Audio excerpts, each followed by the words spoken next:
చిన్నప్పటిలాగా మనం ఎందుకంత పెద్దయ్యాక హ్యాపీగా ఉండలేకపోతున్నాం? చిన్నతనానికి వెళ్ళిపోదామని అనుకుంటూ ఉంటాం. చిన్నప్పుడు 5 రూపాయలు 5 స్టార్ తెచ్చిన మనసు గాల్లో తేలుతూ ఆ చాక్లెట్ కరిగే లోపల ప్రపంచం అంతా తిరిగి ట్రిప్ వేసినంత ఆనందంగా ఉండేది.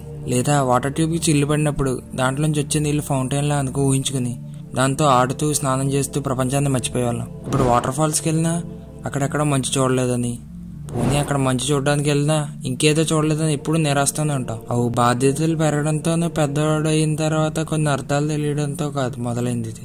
ఈ నిరాశకి తోడు మనం అక్కర్లేని బ్యాగేజీలతో బాధ్యతలు వేసుకుని పెద్దయిన తర్వాత జీవితాన్ని భారంగా గడుపుతుంటాం.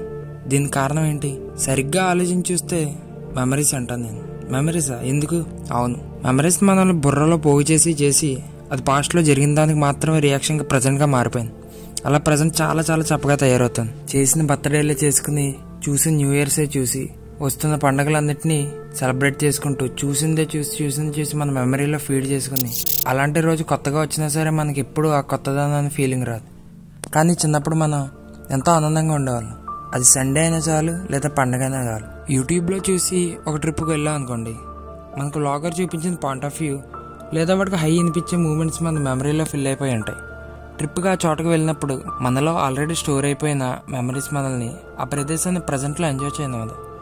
మనం నాలన్ సినిమాలాగా ప్రజెంట్లో ఉన్న పాస్ట్లోనే మనసు పంచేంద్రియాలు ఉంటాయి.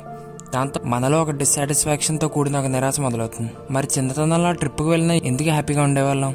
ఎందుకంటే ఆ చిన్న మనసులో ఎప్పుడూ క్యూరియాసిటీ ఉంటుంది.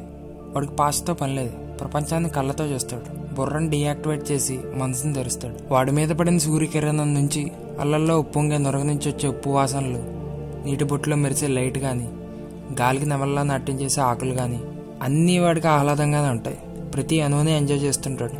కానీ ఈ అడల్ట్గా వాడు చూసేది పాస్ట్ మెమరీస్ మాత్రమే. ఒక్కసారి మనలో ఉన్న మెమరీస్ అన్నిటినీ తీసి కొంచెం క్యూరియాసిటీ యాడ్ చేస్తే మన ముందర ఉన్న కొబ్బరి చెట్ల ఆకులు కూడా పూర్తి మనసుతో చూస్తే జపనీయులు సకూరా చెట్లు ఎందుకు పనికిరావు? మనం కేవలం కొంచెం క్యూరియాసిటీ, గతాన్ని మర్చిపోయి చుట్టూరా ఉన్న ప్రతి అణువుని చూసినా మనసుకి ఎంతో ఆనందంగా ఉంటుంది. ఎలా ఉండాలి, అలా ఉండాలి, బయటకు వెళ్తే ఇంకోలా ఉండాలని మనలో ఉన్న పిల్లాడికి సంకలు వేసి గతాన్ని అద్దాలుగా మార్చి కళ్ళకి తొడిగి ప్రపంచాన్ని చూస్తాం. దీంతో మన లైఫ్ చాలా రిపీటెడ్ గా అనిపిస్తుంది. మళ్ళీ వెనక్కి వెళ్ళిపోదాం అనిపిస్తుంది. ఇదే శూన్యవాదానికి లేదా నిహిలిజం కి మొదటి మెట్టు.